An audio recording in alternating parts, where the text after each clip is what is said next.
வணக்கம். அதாவது தாவேகா தலைவர் விஜய் வரும் டிசம்பர் 16ஆம் தேதி ஈரோடு மாவட்டத்தில் பிரச்சாரம் மேற்கொள்ள இருப்பதற்காக தாவேகா நிர்வாக குழு தலைமை ஒருங்கிணைப்பாளர் செங்கோட்டையன் தலைமையில் நேற்று முன்தினம் மாவட்ட ஆட்சியர் மாவட்ட எஸ்பியிடம் பவளத்தாம்பாளையத்தில் உள்ள 7 ஏக்கர் பரப்பளவில் பிரச்சாரம் மேற்கொள்வதற்காக அனுமதி கேட்டு கடிதம் வழங்கினார். அந்த இடத்தினை ஆய்வு மேற்கொண்ட மாவட்ட எஸ்பி மற்றும் வருவாய்த்துறையினர் அந்த இடம் போதுமானதாக இல்லை என அறிவுறுத்தப்பட்ட நிலையில் முன்னெச்சரிக்கை நடவடிக்கையாக தாவேகாவினர் சேலம் கோவை தேசிய நெடுஞ்சாலையில் விஜயமங்கலம் சுங்கச்சாவடி அருகே இருக்கக்கூடிய இடத்தினை தேர்வு செய்தனர். அந்த இடமானது 26 ஏக்கர் பரப்பளவில் தேர்வு செய்யப்பட்டுள்ளது. அதாவது குறிப்பாக விஜய் பிரச்சாரம் மேற்கொள்வதற்காக 16 ஏக்கரும் வாகனங்கள் வசதிக்காக 10 ஏக்கரும் என 26 ஏக்கர் இடத்தை தேர்வு செய்து நேற்றைய தினம் மாவட்ட ஆட்சியரிடம் தாவேகாவினர் மனு வழங்கினர்.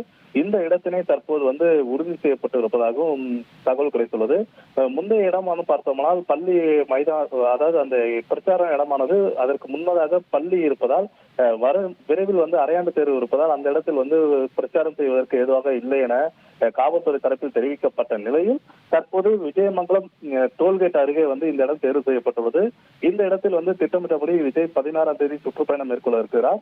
இதற்காக தற்போது இந்த இடத்தினை நிர்வாக குழு தலைமை ஒருங்கிணைப்பாளர் செங்கோட்டையன் மற்றும் தாவேகா நிர்வாகிகள் காவல்துறை ஏடிஎஸ்பி விவேகானந்தன் ஆகியோருடன் இடத்தை பார்வையிட்டு ஆய்வு மேற்கொண்டனர். மேலும் இது குறித்து நம்முடைய செங்கோட்டை செய்தியாளர் சந்திப்பில் தெரிவிக்கும் போது இந்த இடத்தை காவல்துறை தரப்பில் தேர்வு செய்யப்பட்டிருப்பதாகவும் இந்த இடம் உகந்ததாக இருப்பதாகவும் தெரிவித்தார். மேலும் காவல்துறை தரப்பில் 84 நிபந்தனைகளை கொடுத்துள்ளார்கள். இதனை அனைத்து நிபந்தனைகளை பூர்த்தி செய்து திட்டமிட்டபடி நிகழ்ச்சி செய்யப்படும் என தெரிவித்தனர்.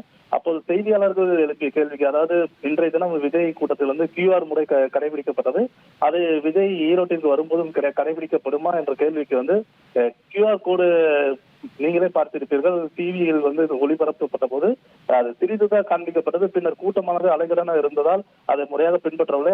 அதனால் அது சாத்தியமில்லாதது போன்று தெரிவித்தார். மேலும் இந்த கூட்டத்தில் 25,000 பேர் வரை பங்கேற்பு இருப்பதால் அன்றைய தினம் தான் அதோட பாதுகாப்பு வசதிகள் குறித்து தெரியப்படுத்தும் என தெரிவித்தார். தொடர்ந்து இந்த கூட்டத்தில் அனைத்து பணிகளையும் மேற்கொள்ளப்பட்டு வருவதாக தெரிவித்தார். குறிப்பாக தாவேகா கூட்டணிக்கு டிடிவி தினகரன், ஓபிஎஸ் ஆகியோர் வருவது குறித்த கேள்விக்கு காலம்தான் பதில் சொல்லும் என தெரிவித்தார்.